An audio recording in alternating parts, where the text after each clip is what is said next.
आज हम सभी जानते हैं कि सूर्य ग्रहण क्या है, चंद्र ग्रहण क्या है, ये ग्रहण क्यों होते हैं और कब होते हैं, इसके बारे में समझते हैं। तो सबसे पहले आप जानते हैं कि एक प्राकृतिक मान्यता है कि देवता लोग सबको पिला रहे थे अमृत, और उसी बीच में एक आगे राक्षस, नीचे राक्षस के ऊपर देवता लोग थे और अमृत पिला रहे थे। एक राक्षस गया, लाइन में लग गया और वो अमृत पी लिया। जैसे पिया, इधर से सूर्य और चंद्रमा दोनों लोग देख रहे थे।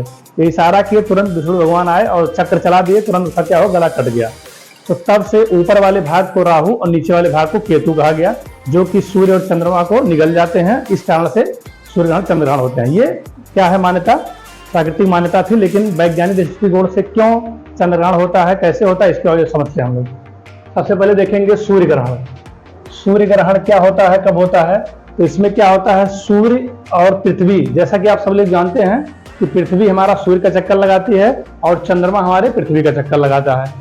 तो इस तरह से इस प्रक्रिया में जब चक्कर लगाते लगाते सूर्य और पृथ्वी के बीच में चंद्रमा आ जाता है, तो सूर्य का प्रकाश हमारे पृथ्वी पर नहीं पहुंच पाता। इसमें चंद्रमा की छाया आ जाती है हमारी पृथ्वी पर, जिससे यहाँ अंधेरा टाइप हो जाता है, और इस प्रक्रिया को कहते हैं सूर्य ग्रहण।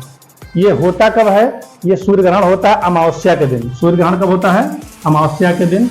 इस पूरी प्रक्रिया को हम बोलते हैं युति। क्या बोलते हैं? युति। जो सूर्य ग्रहण की पूरी प्रक्रिया है, इस प्रक्रिया को हम बोलते हैं युति। इसमें क्या होता है, चंद्रमा की छाया हमारी पृथ्वी पर पड़ती है, जिसके कारण सूर्य ग्रहण हो जाता है। तो इस क्रिया को कहते हैं युति। दूसरा आप देखेंगे चंद्र ग्रहण। चंद्र ग्रहण क्या है? चंद्र ग्रहण में आप देखेंगे सूर्य और चंद्रमा के बीच में पृथ्वी आ जाता है, यानी कि चक्कर लगाते लगाते सूर्य और चंद्रमा के बीच में पृथ्वी आ जाती है, जिससे सूर्य का प्रकाश हमारी चंद्रमा पर नहीं पड़ पाता, पृथ्वी की छाया इस पर रहती है, जिस कारण से क्या हो जाता है, चंद्र ग्रहण हो जाता है। ये प्रक्रिया कब होता है, चंद्र ग्रहण कब होता है? चंद्र ग्रहण होता है हमारा पूर्णिमा के दिन। चंद्र ग्रहण कब होता है? पूर्णिमा के दिन होता है, और इसमें पृथ्वी की छाया चंद्रमा पर पड़ती है, जिस प्रक्रिया को हम युति बोलते हैं। जिसमें चंद्रमा की छाया पृथ्वी पर पड़े वो युति है। ये होता है अमावस्या के दिन। इस क्रिया को सूर्य ग्रहण कहते हैं। और जिसमें पृथ्वी की छाया चंद्रमा पर पड़ती है, इस प्रक्रिया को बोलते हैं द्युति। इसमें क्या होता है, ये कब होता है? पूर्णिमा के दिन होता है। इस पूरी प्रक्रिया को बोलते हैं चंद्र ग्रहण। आगे आप देखेंगे सिजगी। सिजगी क्या है? तो सिजगी एक वो है जब चक्कर लगाते लगाते सूर्य, पृथ्वी और चंद्रमा तीनों एक सीधे सीधे रेखा में आ जाते हैं, तो इस पूरी प्रक्रिया को बोलते हैं सिजगी। क्योंकि जब आप ऊपर से देखेंगे तीनों एक साथ दिखाई देंगे एक लाइन में, तो इस पूरी प्रक्रिया को बोलते हैं सिजगी। तो आने वाले कॉम्पिटिटिव परीक्षाओं में आप देखेंगे सीधे पूछता है कि सूर्य ग्रहण कब होता है। तो अभी आपने जाना सूर्य ग्रहण होता है अमावस्या के दिन होता है। इसमें किसकी छाया किस पर पड़ती है? तो चंद्रमा की छाया पृथ्वी पड़ती है। इस प्रक्रिया क्या बोलते हैं? इस प्रक्रिया को युति बोलते हैं। नंबर दूसरा क्या है?